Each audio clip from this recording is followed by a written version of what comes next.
Good morning friend. आज का जो हमारा एक वीडियो होने वाला है वो हम फ्रोज़न शोल्डर के बारे में बात करेंगे। तो जो फ्रोज़न शोल्डर होता है वो हम पहले एडेसिव कैप्सुलाइटिस के नाम से भी इसको जानते हैं।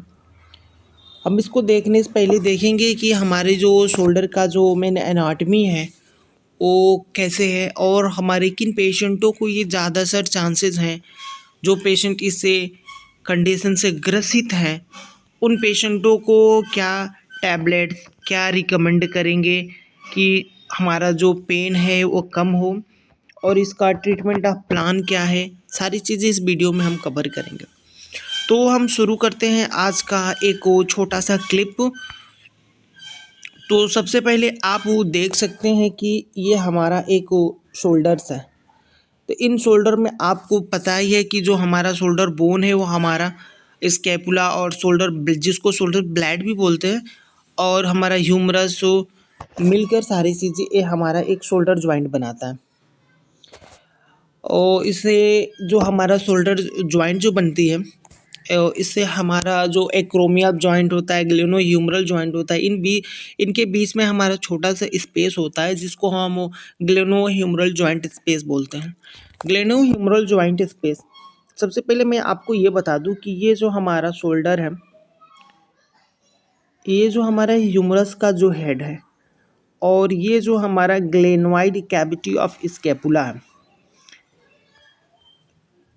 जो शोल्डर का हेड होता है वो हमारा 1/3 larger than the glenoid cavity of scapula.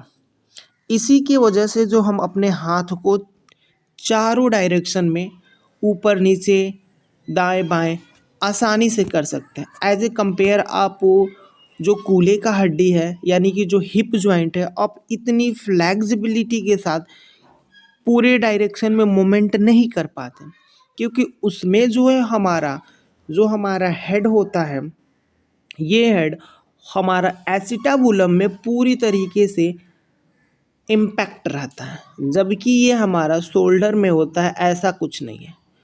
Shoulder में जो है हमारा एक मामूली से यानी हमारा स्पेरिकल्स होता है और ये हमारा जो ग्लेनोइड कैविटी ऑफ स्कैपुला है इसमें अटैच रहता है।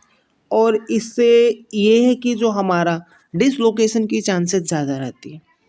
तो ये रहता है जब हमारा फ्रोज़न शोल्डर हो जाते हैं तो क्या होता है, जो हमारा कैप्सूल्स हो, जो हमारे ह्यूमरस को और जो हमारे शोल्डर को एक दूसरे से जो ज्वाइन करते हैं वो दूसरे में इम्पैक्ट होने लगते हैं। मतलब बोले तो जो हमारा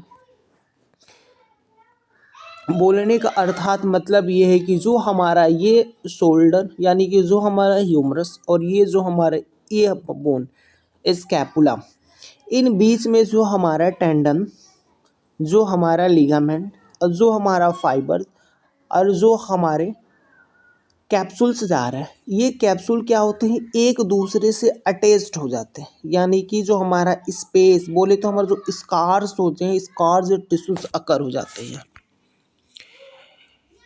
यदि हम इसको नॉर्मली आप देख सकते हो कि ये हमारा नॉर्मल्स है और ये हमारा फ्रोजन शोल्डर है। मैं इसको यदि क्रॉस सेक्शन में दिखाऊं तो ये हमारा क्रॉस सेक्शन, जैसे कि क्रॉस सेक्शन हुआ तो किसी चीज़ को लिए उसको बीच से काट दिए, सीधा काट दिए, वो क्रॉस सेक्शन हो। इस क्रॉस सेक्शन में आप देख सकते हैं हम कि ये हमारा एक नॉर्मल है और ये हमारा एक एडेसिव कैप्सुलाइटिस है। फ्रोजन शोल्डर हो चुके हैं। और फ्रोजन शोल्डर होते हैं तो किनको ज़्यादातर ये चांसेस हैं कि फ्रोजन शोल्डर, तो अभी तक रिसर्चेस में पाया गया है कि डायबिटिक एक सिग्निफिकेंट फैक्टर है जो हमारा शोल्डर को फ्रोजन शोल्डर कराने में मदद करता है। इनमें ज़्यादातर रिस्क ये है। अब एज ड्यूरेशन के बारे में भी बात करेंगे कि ये एज ड्यूरेशन होता है ये किन में होता है, जबकि आप इसमें नॉर्मल में एमआरआई देख सकते हैं, एक्सरे, और ये हमारा फ्रोजन शोल्डर जो हमारा शोल्डर में ऑस्टियोआर्थराइटिस होता है, जो ऑस्टियोआर्थराइटिस होगा तो भी हमारा लीगामेंट्स जो हैं हमारे उसमें जो हमारे कैप्सूल्स है उसमें हमारा फ्रिक्शन रेट बढ़ जाएगा। यदि इसको हम एंडोस्कोपी करके दिखाया, यानी कि जो हमारे ये छोटे छोटे से फाइबर्स हैं, आप इसमें देख सकते हैं कि कैसे हमारा जो फाइबर्स है टूट चुके हैं। जब हमारा फाइबर टूट गया है तो हमारे जो उसमें पेन का जो रेट है वो बढ़ ही जाएगा। अगर मैं एज ड्यूरेशन की बारे में बात करूँ तो जो हमारा रिस्क ऑफ डेवलपिंग जो फ्रोज़न शोल्डर है वो हमारा मोस्टली डायबिटिक पेशेंट और जो हमारा एल्डरली यानी कि मेन में ओमेंस में ज़्यादातर देखने को मिलता है।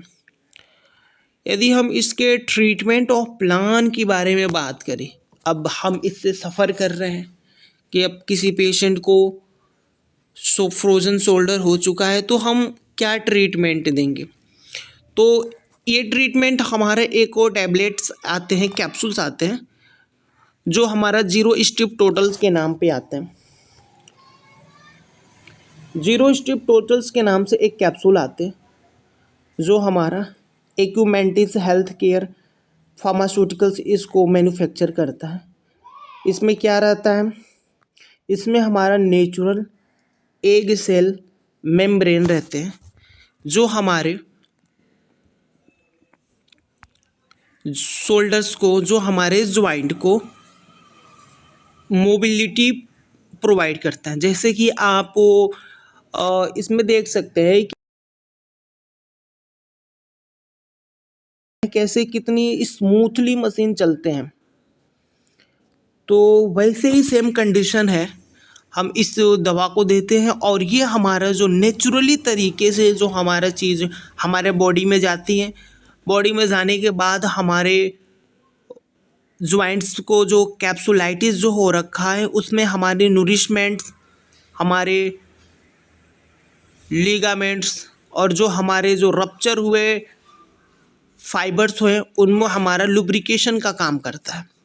तो जो मोस्टली हमारा 0 स्टिप जो टोटल्स टैबलेट्स है ये हमारे फ्रोजन शोल्डर में बहुत ही कारगर हैं। जो पेशेंट्स फ्रोजन शोल्डर से ग्रसित हैं उनको ये टैबलेट रिकमेंड करते हैं। जैसे कि आप जानते हैं, इन मैं पिछले वीडियो में बताया कि as I am a student of orthopaedic, तो जो हमारी ये ओपीडी और ये जो हमारे क्लिनिकली बेस पे जो चीज़ें चलती हैं तो हम चीज़ इनको जो 0 एग सेल मेम्ब्रेन कैप्सूल्स होते हैं उसको हम रिकमेंड करते हैं और ये चीज़ें से हमारे पेशेंट को बहुत ही बेनिफिट्स मिलते हैं। तो गाइज और देखते हैं दूसरे में जो हमारे thank you for watching my video. If would you like to subscribe, then it will be better for us. Thank you guys.